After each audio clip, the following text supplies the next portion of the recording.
2020년 6월 첫째 주일 예배를 또 하나님께 올려드리겠습니다. 특별히 저희 교회가 말씀으로 기도하기 캠페인을 이제 시작합니다. 우리 각 가정에서 또 각 개인별로 하나님이 주신 말씀을 찾으시고 그 말씀을 근거로 기도할 때 여러분들과 제 마음속에 믿음이 생길 뿐 아니라 하나님 반드시 그 기도에 응답하실 줄 믿습니다.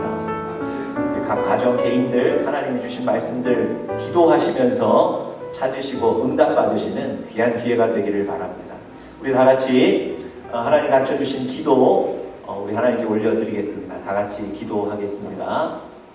하늘에 계신 우리 아버지여, 이름이 거룩히 여김을 받으시오며 나라의 임하옵시며 뜻이 하늘에서 이루어진 것 같이 땅에서도 이루어지이다. 오늘날 우리에게 일용할 양식을 주옵시고 우리가 우리에게 죄 지은 자를 사하여 준 것 같이 우리의 죄를 사하여 주옵시고 우리를 시험에 들게 하지 마옵시고 다만 악에서 구하옵소서. 때에 나라와 권세와 영광이 아버지께 영원히 있사옵나이다. 아멘.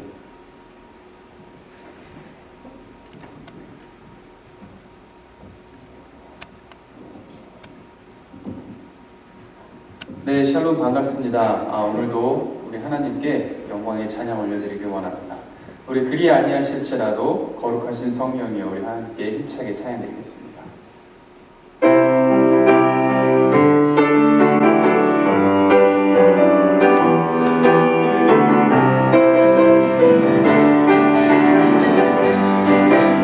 그리 아니하실지라도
감사해요, 감사해요.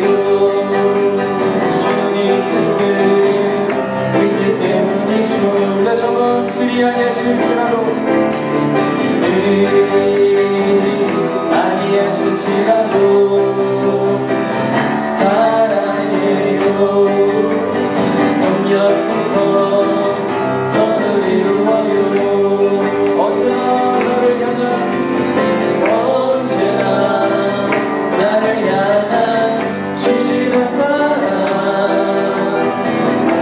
우리를 향한 그 크신 사랑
이 찬양으로 우리 믿음의 마음을 고백했으면 좋겠습니다. 예수 늘 함께 하시네. 우리 찬양 드리겠습니다. 고단한 인생길 힘겨운 오늘도 예수 내 마음 아시네. 지나간 아픔도 마주할 세상도 예수 내 마음 아시네. 다시 한번 고단한 인생길 고단한 인생길 힘겨운 오늘도 예수 내 마음 아시네. 지나간 아픔도 마주할 세상도 예수 내 마음 아시네. 믿음의 흔들어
감사하신 하나님 에베네셀 하나님 살아계신 하나님 에베네셀 하나님 장래로 인도하시니 장래로 인도하시니 감사하신 하나님 장래로 인도하시니 장래로 인도하시니 살아계신 하나님 아멘 할렐루야 감사하신 하나님 에베네셀 하나님 살아계신 하나님 에베네셀 하나님 감사하신 하나님 감사하신 하나님 에베네셀 하나님 살아계신 하나님 에베네셀 하나님 여기까지 인도하셨네 감사하신 하나님 여기까지 인도하셨네 여기까지 인도하셨네 살아계신 하나님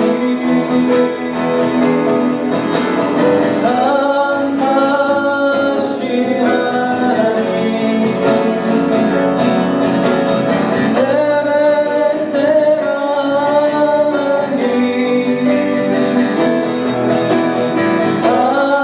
살아계신 하나님 에베네셀 하나님 우리 시 하나님 앞에 우리 감사의 기도를 드리고 나옵니다. 여기까지 인도하신 하나님 감사합니다. 여기까지 나를 인도하신 하나님, 여기까지 우리 가정을 인도하시고 우리 교회를 인도하시고 앞으로도 우리를 인도하실 하나님만을 바라보며 나아가오니 하나님 우리가 그 길을 계획할지라도 그 길을 인도하시는 분은 하나님이시라는 것을 고백하며 나아가는 우리 모든 은혜교회 성도님들 될 수 있도록 하나님 인도하여 주시옵소서. 하나님 예배를 통하여서 하나님을 만나게 하시고 하나님 예배를 통하여서 기쁨이 넘치게 하시며 예배를 통하여서 삶의 희망을 맛보아 알 수 있도록 하나님 도와주시옵소서. 하나님 특별히 오늘 말씀을 선포하실 목사님에게 힘을 주시고 하나님 살아있는 운동력 있는 그 말씀이 오늘도 내게 내 가정에 우리의 삶 가운데 온전히 역사하실 수 있도록 하나님 주관하여 주시옵소서. 목사님을 굳건히 세워 주시옵소서. 우리 예배를 위해서 말씀을 위해서 우리 자신을 위해서 함께 기도하며 나가길 원합니다. 기도하시겠습니다. 할렐루야. 아버지 하나님 감사합니다. 하나님 오늘 이 예배를 기쁘게 받아 주시옵소서. 하나님 우리 역사해 주시옵소서.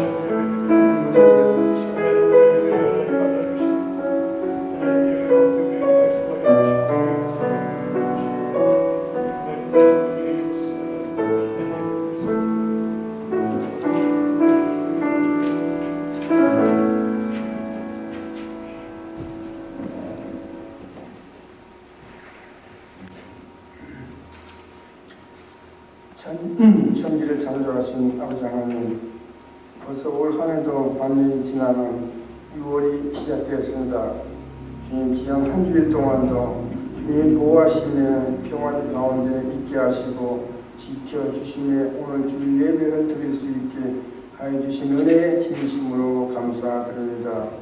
그러나 아버지 하나님, 아직도 코로나19로 아직도 두려움과 공포에 떨고 있는 요즘 하나님의 은혜와 사랑을 구하며 간절한 마음으로 기도드립니다. 긍휼이 풍성하신 하나님 아버지, 고통과 환난을 당하는 어려운 시기에 주님의 자녀들이 눈을 들어 주님을 찾게 하여 주시고 환난함에 부르면 응답하시듯 하신 주의 말씀을 이루어 주시옵소서. 하루빨리 이번 사태를 거두어 주시고 회복과 치유의 역사가 일어나게 하여 주시옵소서.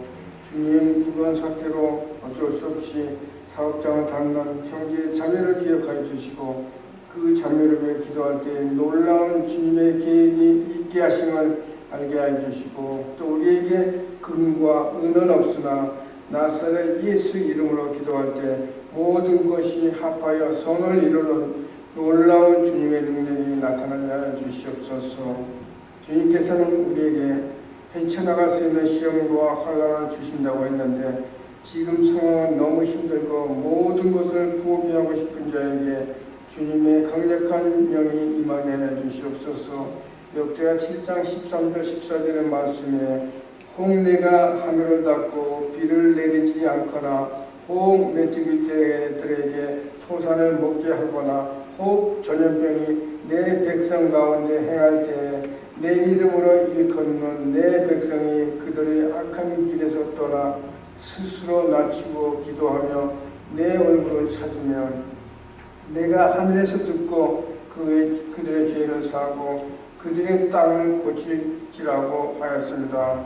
주님, 우리 모두가 기도할 때입니다. 간절한 마음으로 기도의 장소에서 기도하게 하여 주시고 또 이 어려운 상황을 주님의 보혈의 피로 덮어주시다. 다음 주부터 시작되는 공예에 참석하는 모든 자녀들에게도 주님의 보호하심이 있게 하여 주시옵소서. 주님, 여호와 이레, 여호와 니시, 여호와 라파, 두려움과 공포 모두가 예수 이름으로 떠나게 해주시고 이 모든 것을 위해 준비하시고 전하실 남동모 목사님에게도 강력한 말씀의 파워와 능력이 임하게 하여 주실 줄 믿고 이 모든 말씀 우리를 구원해 주신 주 예수 그리스도 이름 받들어 감사하며 기도드렸사옵나이다. 아멘.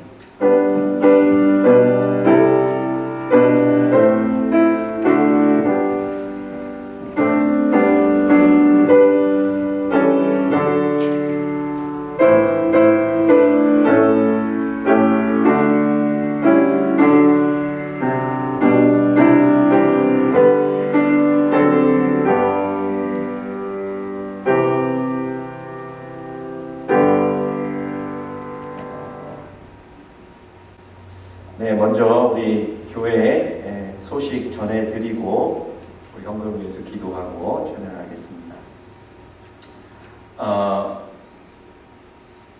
개인적으로들 카톡으로는 보내드렸는데요. 저희가 다음 주일부터 6월 14일 다음 주일부터 저희가 주일 그대로 오전 11시에 교회에서 주일 예배를 다시 시작하도록 하겠습니다. 꼭 기억해 주시고요. 다음 주일 오전 11시부터 교회에서 예배를 드리겠습니다. 그런데 모든 우리 영적인 가족들의 건강과 안전과 또 우리 주의 행정명령을 또 우리가 또 지키는 의미에서 저희가 그 예배 참석하시는 분들이 지키셔야 될 수칙들을 좀 만들었습니다. 그 수칙들이 지금 교회 홈페이지에도 올라가 있고요. 여러분들 스크린 통해서 보이실 텐데요. 교회 홈페이지를 통해서 하나하나는 다 좀 이렇게 확인해 주시면 좋겠고 몇 가지 꼭 기억하셔야 될 것은 반드시 우리 예배 참석자들은 마스크를 꼭 하고 오셔야 된다는 것, 그리고 예배 중에도 꼭 마스크를 좀 착용해 주셔야 된다는 것 꼭 좀 기억해 주시고요. 혹시 건강상에 뭐 감기 증상이 있거나 또 열이 있으시거나 또 지금 조금 건강상에 좀 어려움이 있으신 분들은 계속해서 영상으로 댁에서 예배 드리시기를 바랍니다.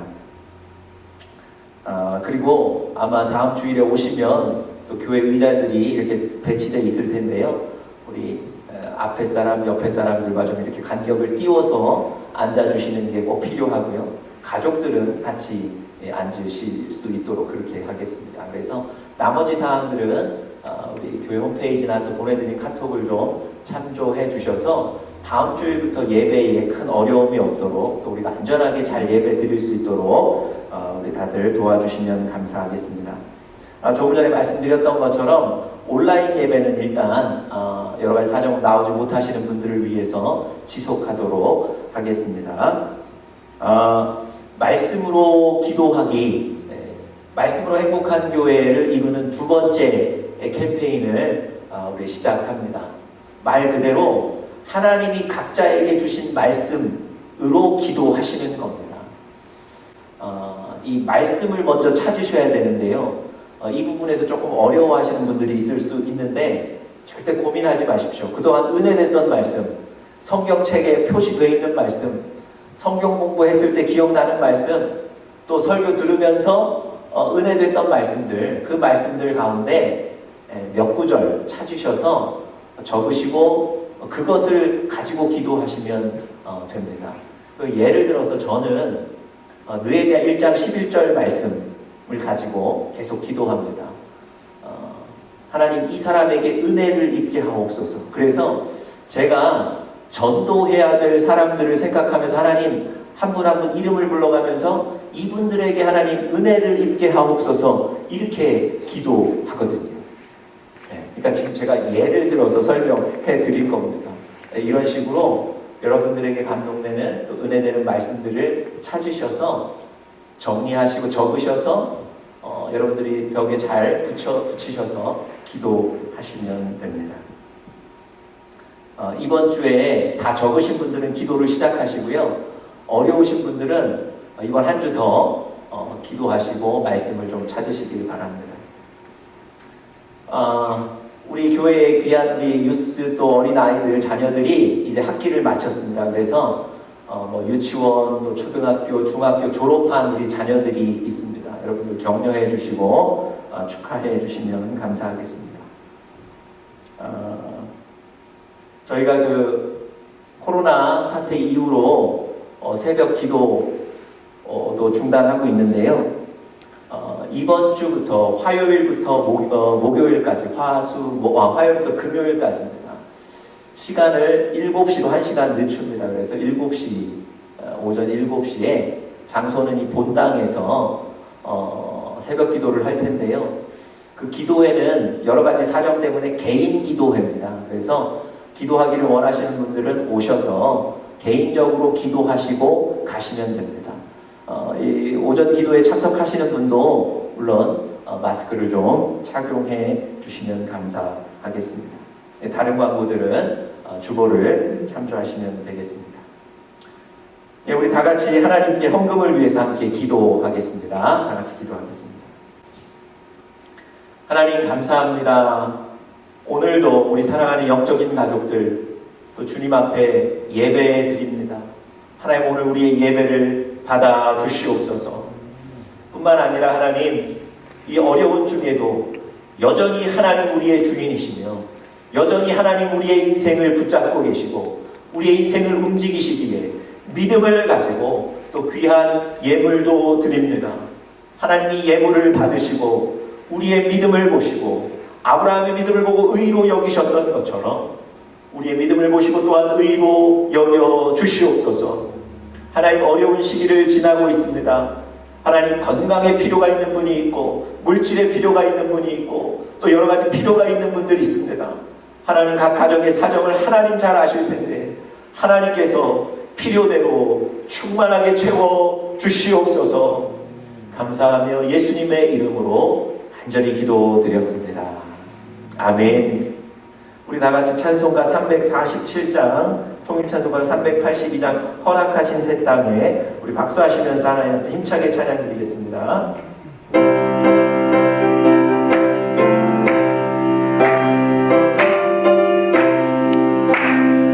허락하신 새 땅에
네, 오늘 하나님께서 우리 공동체에게 주시는 말씀, 우리 성경을 함께 찾아서 읽겠습니다. 오늘은 신약성경 히브리서 11장 6절 한 절 말씀입니다.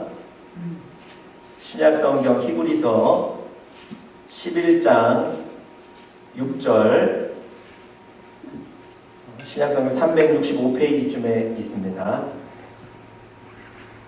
히브리서 11장 6절 한 절의 말씀, 우리 함께 한 목소리로 같이 읽겠습니다. 시작.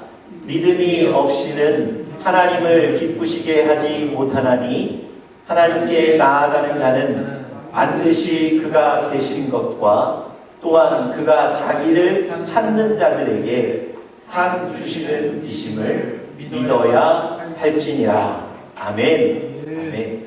우리 다시 한 번만 좀 믿음을 가지고 한번 읽겠습니다. 시작. 믿음이 없이는 하나님을 기쁘시게 하지 못하나니 하나님께 나아가는 자는 반드시 그가 계신 것과 또한 그가 자기를 찾는 자들에게 상 주시는 이심을 믿어야 할지니라.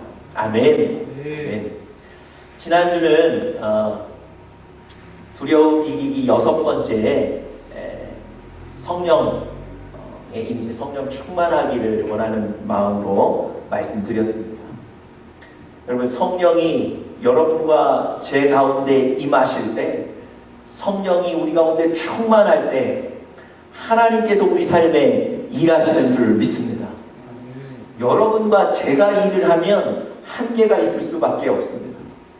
우리의 능력치가 모자라거든요. 그런데 우리 안에 성령이 일하시면 그때부터는 하나님이 우리 안에서 일하시고 하나님의 역사를 우리가 경험하게 될 줄 믿습니다. 밭에서 소 몰고 일하던 사울이 성령의 임재 가운데 일했더니 이스라엘의 리더가 되고 많은 사람들이 그를 따랐던 것처럼 성령의 임재 가운데 사시고 또 어려움을 해결하시는 우리 사랑하는 영적인 가족들 되시기를 간절히 축복합니다. 오늘은 두려움 이기기 7번째 시간, 하나님을 기쁘시게 하라, 이런 제목으로 여러분들과 함께 말씀 나누겠습니다. 다윗이요, 하나님의 언약궤가 얇은 천으로 덮인 성막에 있는 것, 그러니까 바깥에 텐트에 있는 거죠. 그것을 안타깝게 생각하고 하나님의 성전을 지어야 되겠다 결심했습니다. 그 결심을 나단 선지자에게도 얘기했고 나단 선지자에게로부터 제가까지 허락까지 받았습니다. 그런데 하나님께서 그날 밤에 나단 선지자에게 나타나셔서 성전 짓는 것을 허락하지 않으신다고, 원치 않으신다고 분명하게 말씀하셨습니다.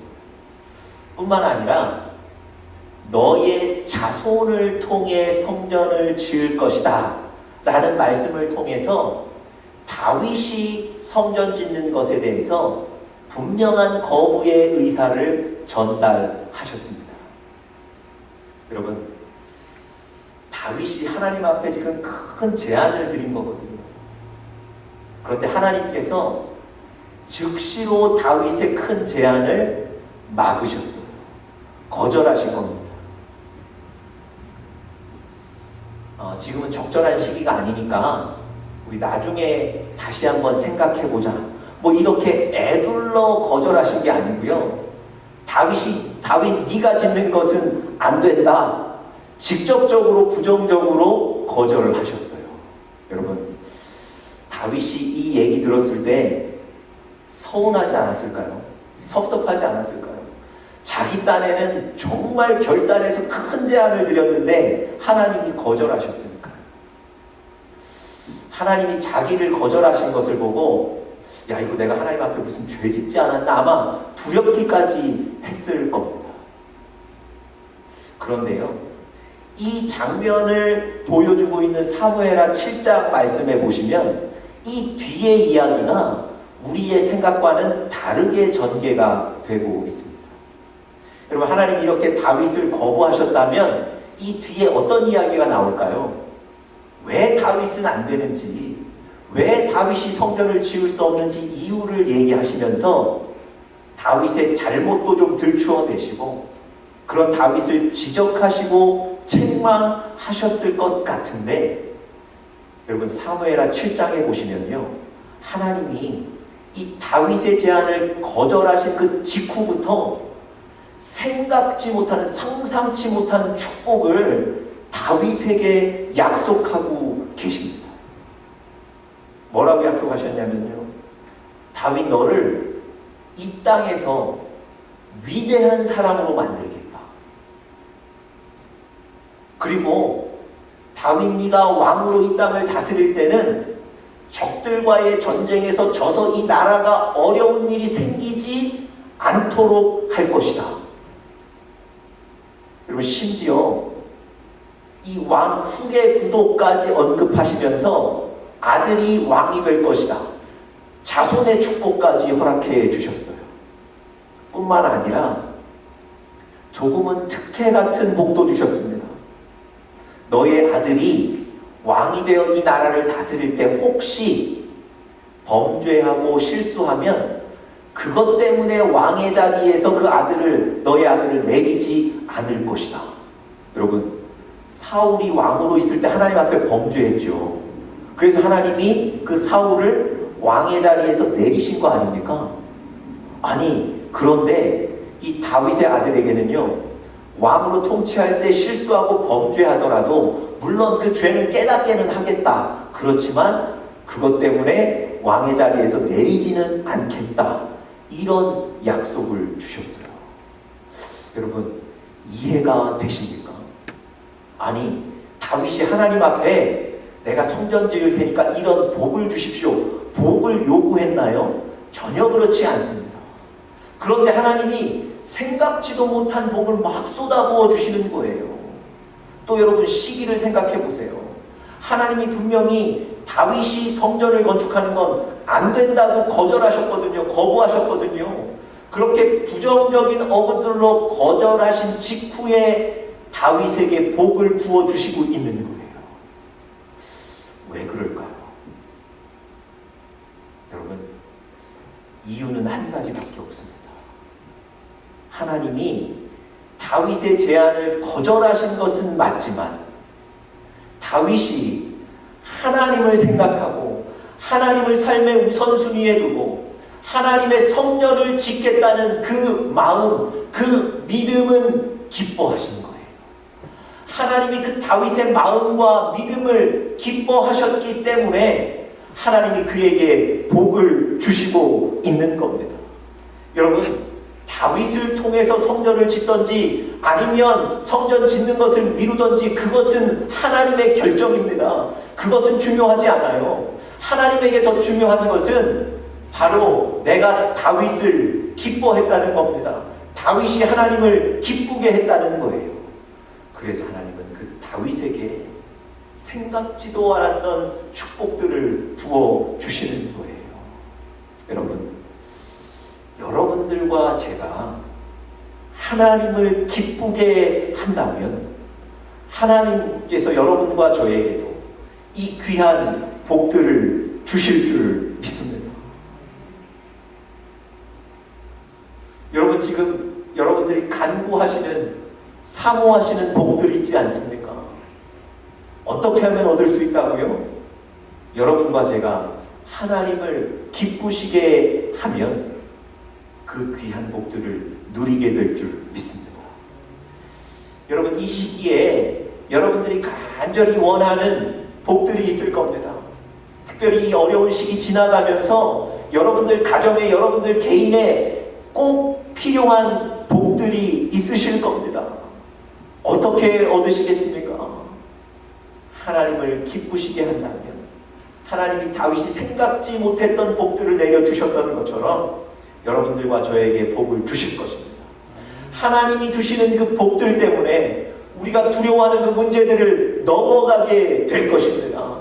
두려움을 이기게 될 줄 믿습니다. 사랑하는 그런 영적인 가족들 되시기를 간절히 바랍니다. 오늘 우리가 히브리서 11장 6절 말씀을 읽었는데요. 이 히브리서 6장에 보면 어떻게 하나님을 기쁘시게 할 수 있는가에 대해서 잘 설명해 주고 있습니다. 어떻게 우리가 하나님을 기쁘시게 할 수 있을까요? 세 가지로 좀 살펴보면서 여러분과 저에게 도전이 되고 은혜가 될 수 있기를 간절히 바랍니다. 첫 번째로요, 하나님을 기쁘시게 하기 위해서는 우리의 믿음을 보여드려야 합니다. 다시 한번요. 하나님을 기쁘시게 하기 위해서는 우리의 믿음을 보여드려야 합니다. 여러분 6절에 보니까 처음에 이렇게 기록되어 있어요. 믿음이 없이는 하나님을 기쁘시게 하지 못한다는 거예요. 역으로 말씀드리면 우리가 가진 믿음이 하나님을 기쁘시게 만든다는 거예요. 여러분과 제가 우리가 가진 믿음을 하나님께 보여드리기만 하면 하나님 기뻐하신다는 겁니다. 여러분, 믿음을 보여드린다는 게 뭘까요? 여러분, 이 믿음이라는 단어를요, 여러 측면에서 설명할 수 있는데 오늘 본문 히브리서 11장 6절은요, 우리가 믿음을 보여드릴 수 있는 방법을 아주 단순하게 한 가지로 얘기하는 겁니다. 그게 뭐냐면 하나님께 나가는 거예요.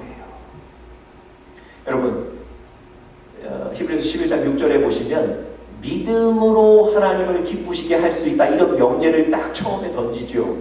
그리고 난 뒤 바로 다음 구절에 하나님께 나아가는 자, 이렇게 얘기합니다. 이 두 구절 사이에 어떤 관계가 있을까요? 여러분 영어 성경에 보시면요, 이렇게 돼 있어요. 하나님을 우리가 믿음을 가지는데 그 믿음이 하나님을 기쁘시게 할 수 있다는 거예요. 네. 믿음을 가지면 하나님을 기쁘시게 할 수 있기 때문에 믿음이 중요하다는 거예요. 다시 말씀드리면 믿음을 가진 사람만 하나님께 나아갈 수 있다는 겁니다. 그래서 하나님께 나아가는 것이 바로 우리의 믿음을 보여드리는 거예요. 여러분, 기쁠 때도요, 슬플 때도요, 어려움 때문에 낙심될 때도 어떤 상황에서도 여러분과 제가 하나님 앞에 나아가는 것, 그것이 바로 우리의 믿음입니다. 제가 오늘 설교를 시작하면서 서두에 다윗이 성전을 건축하려는 결심에 대해서 말씀드렸습니다. 여러분, 다윗이 언제 성전을 짓겠다는 결심을 한 줄 아세요? 사무엘하 7장 1절에 보시면 그 배경이 잘 나와 있습니다. 우리 같이 한번 읽겠습니다. 시작. 여호와께서 주위의 모든 원수를 무찌르사 왕으로 궁에 평안히 살게 하신 때에, 저 때에 성전을 지어야 되겠다고 결심한 거예요. 여러분 생각해 보세요. 지금 다윗은요, 주변의 그 적들을 다 물리친 상태입니다. 평안한 상태예요. 문제가 없는 상태입니다. 그런 상태에 자신은 화려한 궁에 머물고 있어요. 여러분, 일반적으로요, 형통하고 문제가 없고 평안할 때 하나님 찾는 것이 쉽지가 않습니다. 더더군다나 이렇게 평안할 때 하나님께 성전을 짓겠다고 희생하고 헌신하는 것 더더욱 어렵습니다. 그런데 바로 이때, 평안할 때, 기쁠 때, 문제가 없을 때 다윗이 하나님을 생각하는 거예요. 그리고 하나님 앞에 나아가는 겁니다. 그래서 하나님이 다윗을 기뻐하셨던 겁니다. 신약성경에 보니까 예수님이 어떤 마을에 들어오셨는데요, 그 마을에 있던 모든 사람들이 다 모여서 기다렸다가 예수님을 환영해요. 왜냐하면 예수님이 우리 마을에 지금 오시기 전에 방문하셨던 마을에서 귀신 들린 자를 고치셨거든요. 그 소문을 들었거든요. 그래서 예수님을 기다리고 환영하는 거예요. 여러분, 이들이 예수님을 기다리고 있다는 건 뭘 의미하겠습니까? 나도 예수님으로부터 문제를 좀 해결받았으면 좋겠다, 나도 예수님 앞에 문제를 가지고 좀 나가야 되겠다, 뭐 이런 의미 아니겠습니까? 그런데 성경을 읽어보니까요, 많은 무리가 모여서 기다리고 환영했는데 한 사람 외에는 예수님 앞에 나간 사람이 없어요. 예수님 앞에 나간 사람이 누구냐면 딸이 병들어 죽게 되었던 야이로라는 사람입니다. 여러분, 많은 사람들이 나도 예수님께 나아가서 문제를 좀 해결받아야 되겠다 결심하고 왔는데 생각뿐이었어요. 한 사람도 용기를 내지 못했던 거예요. 용기를 내서 하나님 앞에, 예수님 앞에 나간 사람은 야이로 한 사람이었던 겁니다. 여러분, 그래서 이것이 믿음인 거예요. 그런데 여러분, 이 야이로라는 사람도요, 예수님 앞에 나갈 용기를 내기가 쉽지 않았던 사람입니다. 여러분, 야이로는 그 사회에, 그 마을에 하나님의 말씀을 가르쳤던 존경받는 영적인 지도자, 그 마을 회당의 장이었어요.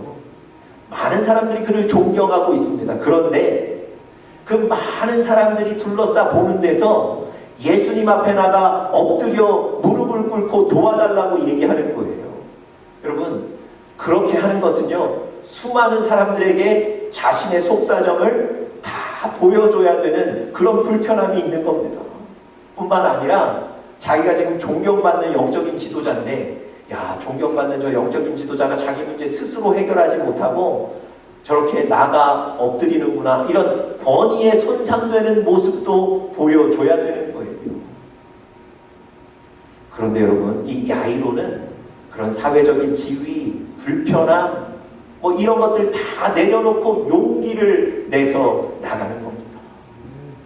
여러분, 때로는 여러분과 저에게도 어떤 사회적인 위치나 질서나 마음의 불편함이나 혹은 불안함들 때문에 그런 것들이 예수님께 나아가는 것을 주저하게 만드는 경우들이 있습니다. 다른 사람들이 나를 바라보고 있는 그 시선도 마찬가지입니다. 그런데 믿음은 그 모든 것들을 이기고 예수님 앞에 나가는 거예요. 그러면 예수님이 기뻐하시는 겁니다.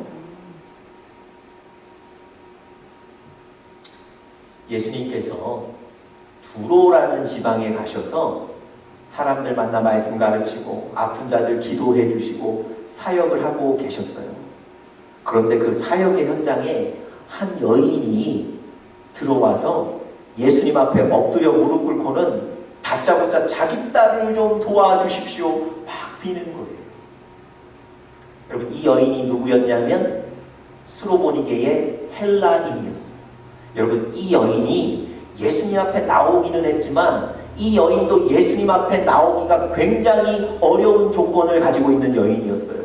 헬라인, 이방인이었거든요. 그 당시에 이방인을 대상으로 사역하지 않았습니다.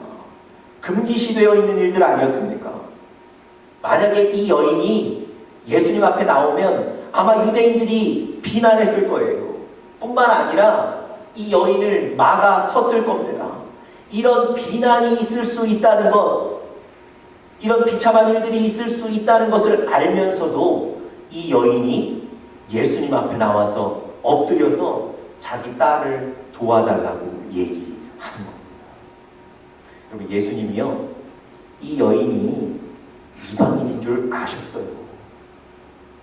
그 여인에게 정말 믿음이 있는지를 테스트하기 위해서 예수님이 이 여인에게 모진 말씀을 하셨습니다. 우리 그 말씀을 한번, 예수님이 이 여인에게 뭐라고 얘기하셨는지 한번 같이 읽어보겠습니다. 같이 읽겠습니다. 시작. 자녀로 먼저 배불리 먹게 할지니 자녀의 떡을 취하여 개들에게 던짐이 마땅치 아니하니라. 여러분, 이게 지금 예수님이 하신 얘기예요. 여러분, 이 여인에게 얼마나 모욕적인 언사입니까? 이 여인은 지금 그래도 은혜가 필요하다고 예수님 앞에 나왔는데 예수님이 자녀로 먼저 배불리 하는 게 내 일이라는 거예요. 자녀의 떡을 취하여 개들에게 주는 건 옳지 않다는 겁니다. 해석하면 어떤 얘기입니까? 유대인들을 대상으로 내가 지금 먼저 사역하고 있다.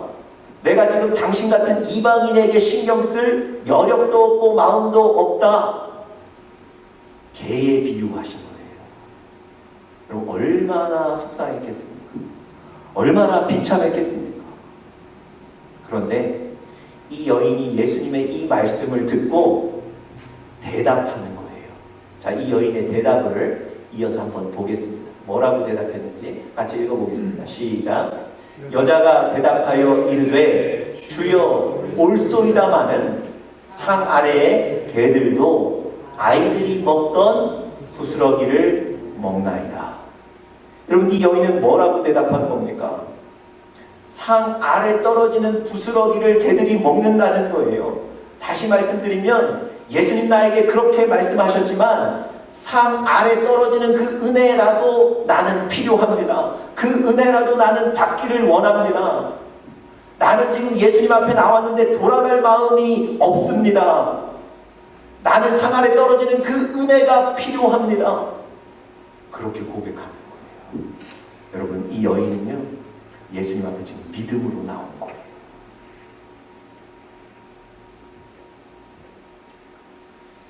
우리 사랑하는 은혜교회 영적인 가족 여러분, 우리가 처해 있는 상황은 다 다릅니다. 지금 그 상황들이 중요한 게 아니고요, 여러분과 제가 예수님 앞에 나가는 것, 우리의 믿음을 보여드리는 것, 그것이 중요합니다. 어떠신가요? 예수님 앞에 나와 계십니까? 말씀의 자리, 기도의 자리에 계속 나와 계십니까?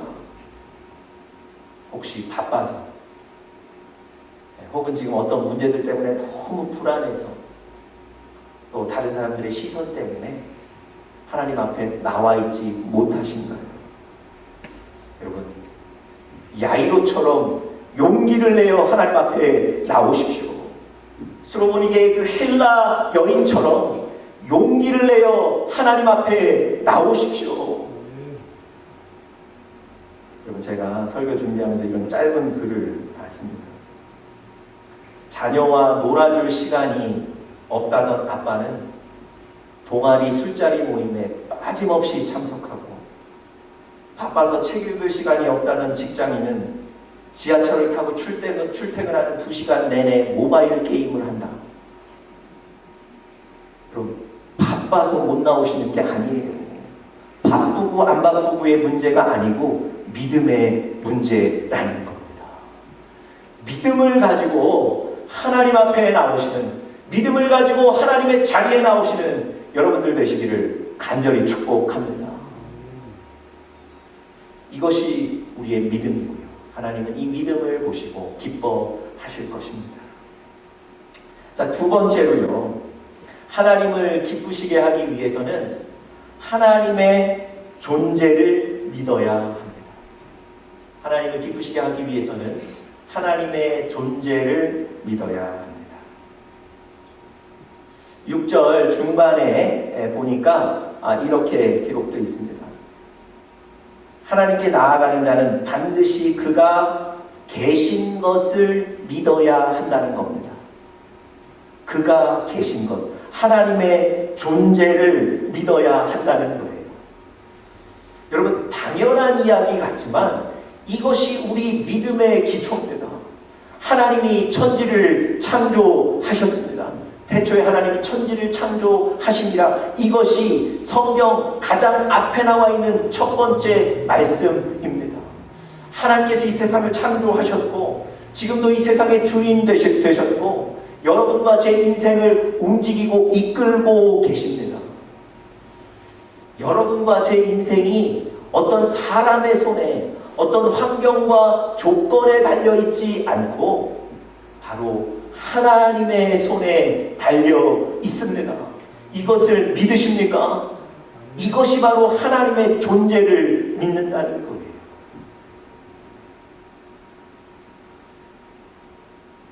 여러분, 하나님이 없다고 생각하면요, 하나님의 존재를 믿지 않으면 그저 하나님을 내가 마음 아파서 하소연할 때 들어주는 존재 정도로만 생각하신다면 하나님의 말씀인 성경, 절대적 가치를 두지 않으시는 거예요.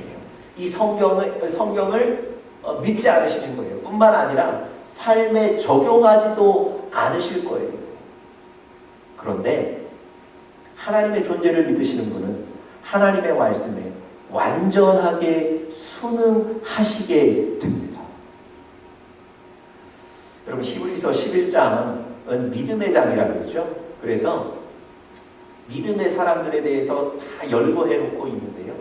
17절부터 19절에 보시면 믿음의 사람 아브라함에 대한 얘기가 나옵니다. 하나님께서 아브라함 늦은 나이에 아들 이삭을 주셨어요. 여러분, 늦은 나이에 주신 그 아들 얼마나 귀하겠습니까? 그런데 하나님께서 그 아들 이삭을 제물로 바치라고 말씀하세요. 여러분, 제물로 바친다는 얘기는 무슨 얘기입니까? 그냥 신용하는 게 아니라 정말 제사 때 동물들을 잡아서 하나님께 드리는 것처럼 이 아들을 죽이는 거예요. 여러분, 느지막이 주신 그 귀한 아들, 하나밖에 없는 아들을 하나님께 다시 드리라는 거예요. 그런데 여러분 잘 아시지만 아브라함이 그 하나님의 얘기를 듣고 그 아들을 데리고 제물로 바치기 위해서 모리아 산으로 갑니다. 여러분, 그 아들 제물로 바치는 신용만 하려고 간 게 아니고요. 실제로 그 아들을 하나님께 제물로 드리려고 칼을 들어요. 어떻게 아브라함이 그 귀한 아들을 하나님께 제물로 바치려고 했을까요? 그 이유가 바로 11장 18절 19절에 잘 나와 있습니다. 우리 그 말씀들 한번 같이 읽어보겠습니다. 시작. 그에게 이미 말씀하시기를 내 자손이라 칭할 자는 이삭으로 말미암으리라 하셨으니 그가 하나님이 능히 이삭을 죽은 자 가운데서 다시 살리실 줄로 생각한지라. 여러분, 하나님께서 아브라함에게요 자손의 축복을 약속하셨는데 저 해변에 모래알처럼 그 수많은 자손이 생길 거라고 약속하셨어요. 그런데 단지 그렇게만 약속하신 게 아니고 저 자손은 누구로부터 비롯된다고요? 아들 이삭으로부터 비롯될 것이다. 여러분, 그렇다면 그 얘기는 무슨 얘기입니까? 아들 이삭이 자녀를 낳아서 그 자녀들이 번식하고 번성하고 하는 거예요. 그런데 지금 제물로 바치는 이 상황은 아들 이삭이 아직 결혼하지 않았어요. 아들 이삭이 아직 자녀를 낳지 않은 상태입니다. 그러면 하나님의 약속이 거짓말인가요? 만약에 일반적인 사람들이었다면 야, 이거 하나님 약속하셨는데 그 거짓말이구나. 그러고는 모든 일을 중단했을 수 있어요. 그런데 이삭은 이때 좀 다르게 생각합니다. 하나님이 이삭을 통해서 분명하게 자손의 복을 주시겠다고 약속하셨기 때문에 이삭을 제물로 드리기를 원하신다면 죽은 자 가운데서 이삭을 살려내실 것이다. 여러분, 하나님의 존재를 믿는다는 건 이런 거예요. 여러분, 아브라함의 신앙은 호기심이나 장난이나 재미가 아닙니다. 아브라함의 신앙은 하나님의 존재를 믿는 신앙이에요. 그래서 하나님의 말씀을 절대적으로 순응하는 거예요. 하나님의 말씀은 변개가 없다는 사실, 그것 때문에 하나님의 말씀을 붙잡고 나가는 겁니다. 여러분, 여러분과 저도 믿음으로 살려고 결단할 때가 많습니다. 그리고 실제로 믿음으로 살려고 시도하는 일도 많아요. 그런데 좀 시간이 지나면 다시 처음 모습으로 돌아와 있을 때가 많습니다. 여러분, 하나님의 존재를 믿으십시오. 그리고 여러분과 저의 믿음의 시도를 멈추지 마시고 끝까지 나아가는 여러분들과 제가 될 수 있기를 간절히 바랍니다. 하나님은 이것을 기뻐하신다는 거예요. 자, 마지막 세 번째로요. 하나님을 기쁘시게 하기 위해서는 하나님이 상 주시는 분이심을 믿어야 합니다. 하나님은 뭐를 주시는 분이시라고요? 상 주시는 이심을 믿어야 한다는 거예요. 6절 후반부에 보니까 이렇게 되어 있습니다. 하나님께 나아가는 자는 반드시 그가 계실 것과 또한 그가 자기를 찾는 자들에게 상 주시는 이심을 믿어야 할지니라. 여러분, 우리가 하나님을 찾을 때요, 하나님은 반드시 여러분들과 저에게 상을 주신다는 거예요. 그냥 돌려보내지 않으시고 준비하신 상을 주시는 분이십니다. 여러분, 그 상을 받으시는 우리 사랑하는 영적인 가족들 되시기를 간절히 바랍니다. 여러분, 누군가 이제 여러분 도와주셨던 경험들이 있으시죠? 누군가를 도와주시고 나서 그 사람이 고맙다고 봉투를 내밀 때도 있습니다. 그리고 고맙다고 같이 식사하자고 제안할 때도 있어요. 그럼 우리는 쉽게 이렇게 반응하죠. 아, 괜찮습니다. 됐습니다. 내가 무슨 뭐 보상받라고 했겠습니까? 아, 괜찮습니다. 그러고는 가요. 인간적으로는 굉장히 성격이 좋은 분들이십니다. 네. 그런데 하나님께서 여러분들과 저에게 상 주시려고 할 때 이런 식으로 하나님의 상을 거절할 수도 있어요.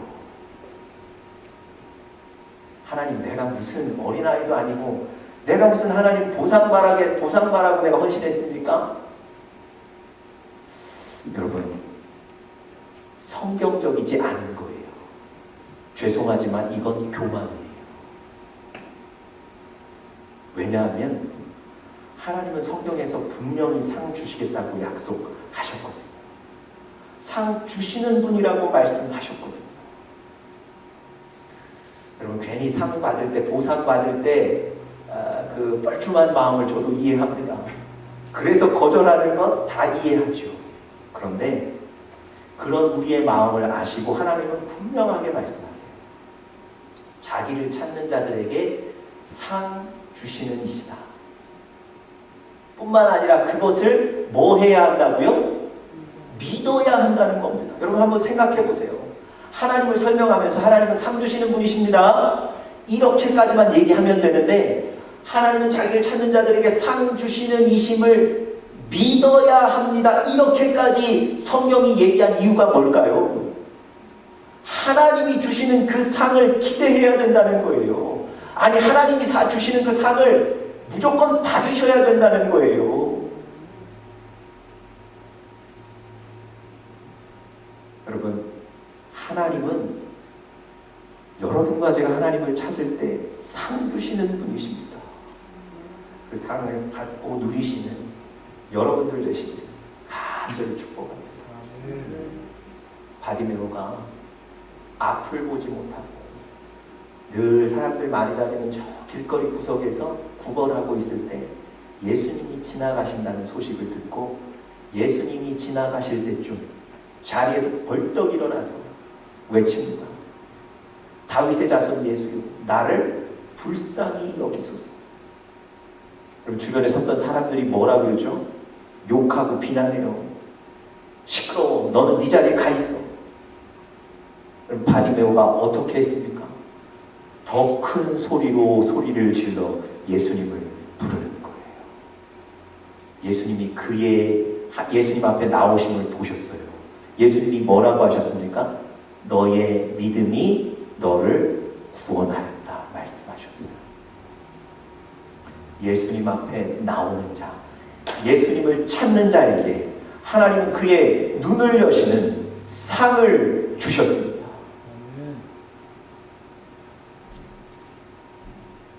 열두의 병으로 앓았던 그 여인이 실망하여 집에 누워있는데 예수님이 그의 동네를 방문하신다는 소식을 듣고 실망되는 마음이지만 벌떡 일어나서 집 밖으로 뛰어나옵니다.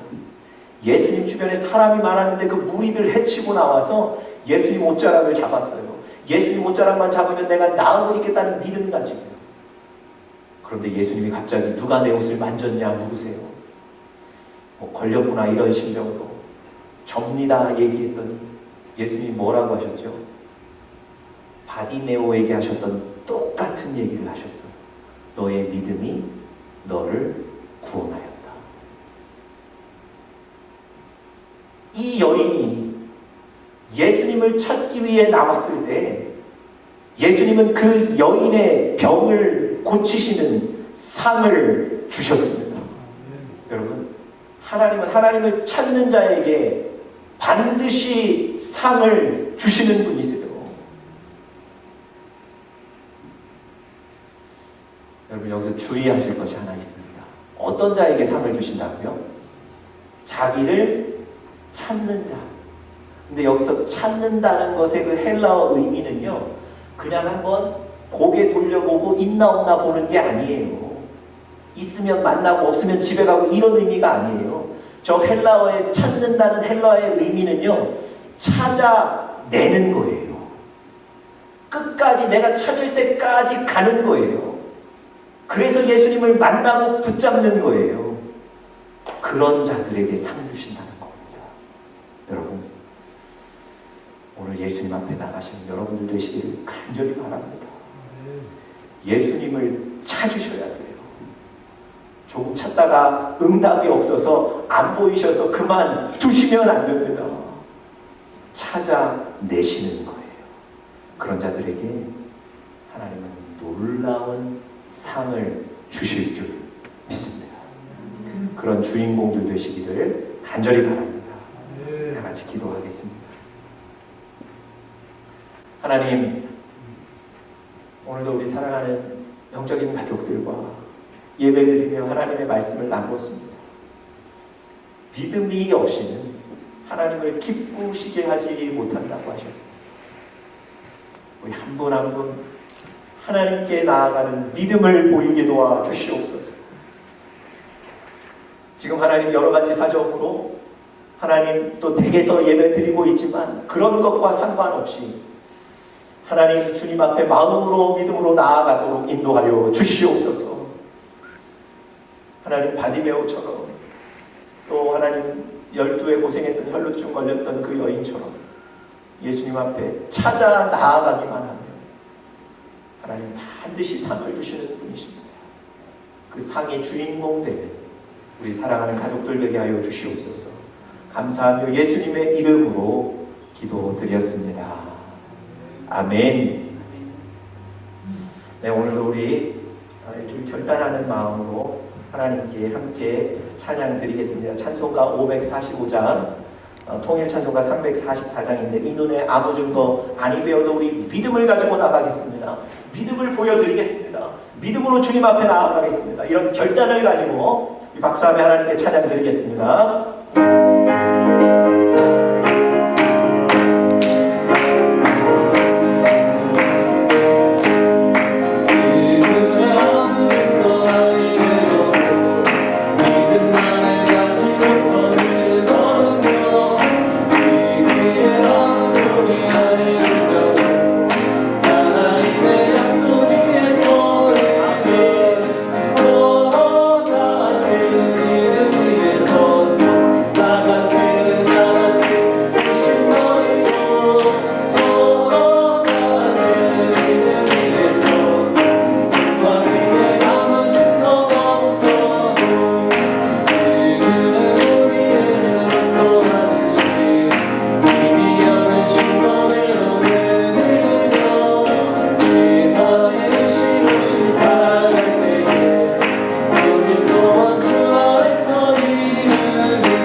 오늘 우리가 믿음을 가지고 다시 주님 앞에 나아가겠습니다.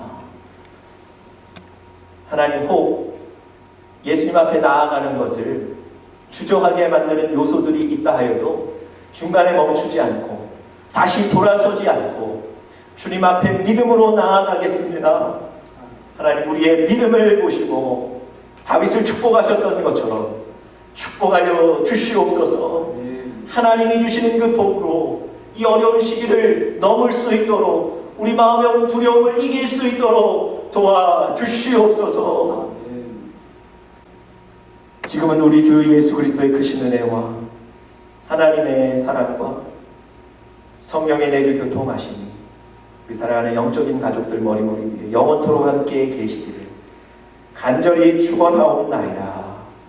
아멘.